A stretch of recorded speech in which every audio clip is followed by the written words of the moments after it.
Baik, terima kasih Taufik. Assalamualaikum dan salam satu Malaysia. Kerajaan Negeri Sarawak terus komited dalam mentransformasikan pembangunan negeri ini kepada ekonomi digital dalam masa 3 tahun akan datang.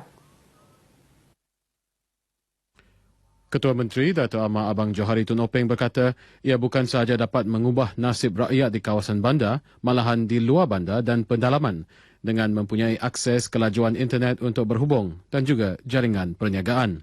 Dan sudah tentu ia akan memberi impak yang besar kepada ekonomi Sarawak termasuk mereka di luar bandar. Kerana luar bandar kita berasaskan kepada ekonomi pertanian. Dan pertanian ini hendaklah kita bangunkan supaya hasil pertanian kita dapat kita jual kepada consumers di luar pada negeri Sarawak. Dan sebab itu kalau kita mempunyai banyak mereka yang membeli hasil barangan pertanian kita di luar bandar, sudah tentu ia akan meningkatkan pendapatan masyarakat kita di luar bandar.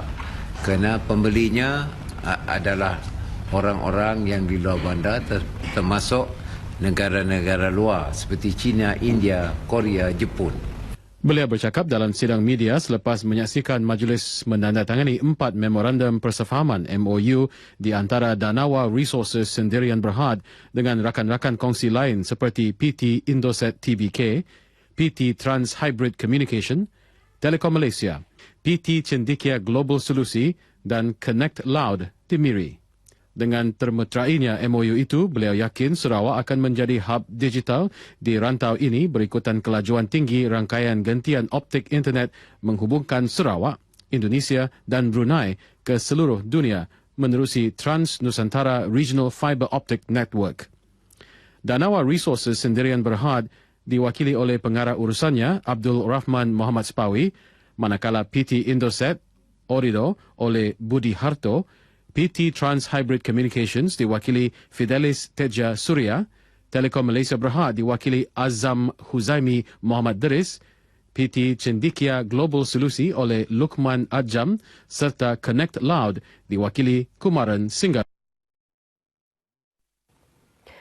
Seluruh rakyat Sarawak pasti tidak akan melupakan berita pemergian Ketua Menteri Kelima Sarawak Allahyarham Datuk Patinggi Tan Sri Adnan Satem pada 11 Januari lepas. Dan hari ini, saudara, genap 100 hari pemimpin yang sangat dikagumi oleh rakyat Sarawak itu menyahut panggilan ilahi. Namun segala jasa, sumbangan dan legasi yang ditinggalkan oleh Allahyarham yang lebih mesra dipanggil Tok Nan tetap sekar dalam ingatan penduduk bumi Kenyalang. Kita ikuti laporan khas ini sebagai mengenang Allahyarham Datuk Patinggi Tan Sri Adnan Satem, seorang pemimpin yang amat dikagumi rakyat Sarawak.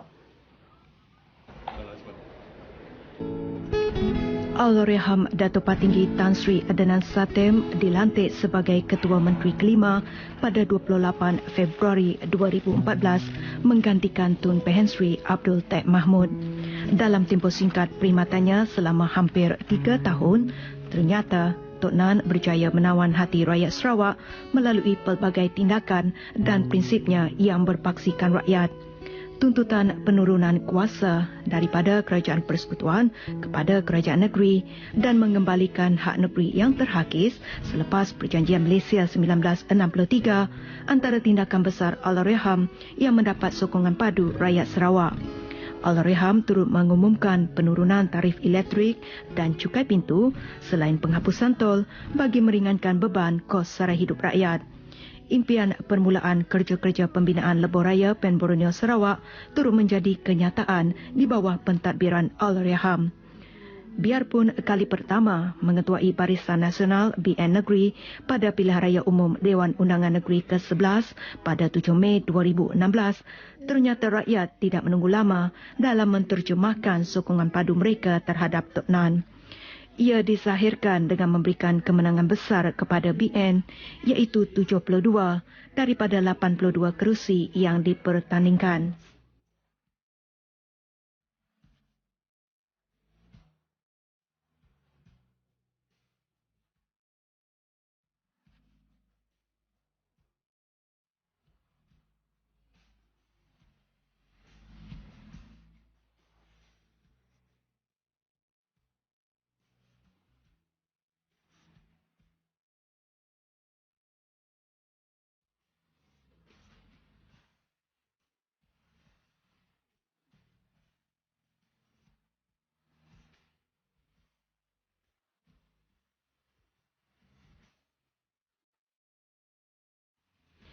Walau bagaimanapun, Allahyarham hanya sempat meneruskan khidmat bakti sebagai Apai Besar Sarawak selama 8 bulan selepas pilihan raya negeri ke-11. Tok Nan menghembuskan nafas terakhir akibat komplikasi jantung pada saat rakyat Sarawak mengharapkan lebih banyak pengumuman berita gembira daripada beliau. Pastinya perwatakan Allahyarham yang serius, ucapan yang berterus terang selain sentiasa diselitkan dengan kata gurauan pada majlis-majlis rasmi akan sentiasa segar dalam ingatan penduduk Bumi Kenyalang serta para pengamal media yang sentiasa membuat liputan sepanjang perkhidmatan beliau selaku pemimpin. Hoha! Hoha!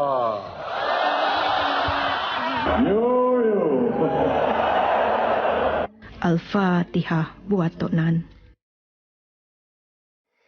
Sementara itu, Ketua Menteri Datuk Amar Abang Johari Tun Openg semalam memberi penghormatan terbaik sempena hari ke-100 pemergian Allahyarham Tan Sri Adnan Satem apabila menunaikan janji Allahyarham untuk membina sebuah masjid di Matu di bahagian muka.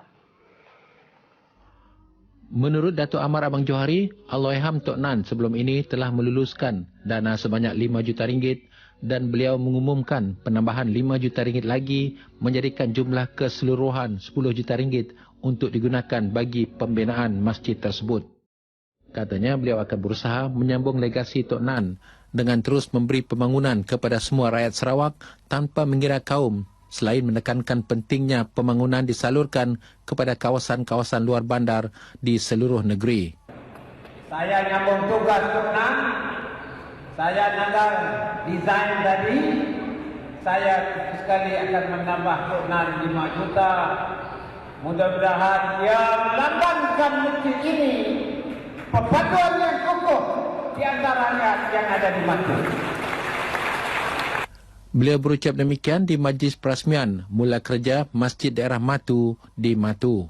Dalam pada itu, beliau turut memberitahu beliau juga akan memohon dana program transformasi luar bandar RTP berjumlah RM500 juta dalam persidangan Dewan Undangan Negeri akan datang bagi mempercepat pembangunan berterusan di luar bandar. Beliau turut berkesempatan melakukan acara simbolik perasmian mula kerja masjid tersebut di tapak projek yang terletak tidak jauh dari Wisma Persekutuan Daerah Matu. Masjid Daerah Matu apabila siap sepenuhnya kelak bakal menjadi sebuah masjid ikonik di Sarawak dengan pelbagai ciri-ciri istimewa yang akan menjadikan masjid tersebut unik serta praktikal untuk digunakan untuk pelbagai majlis.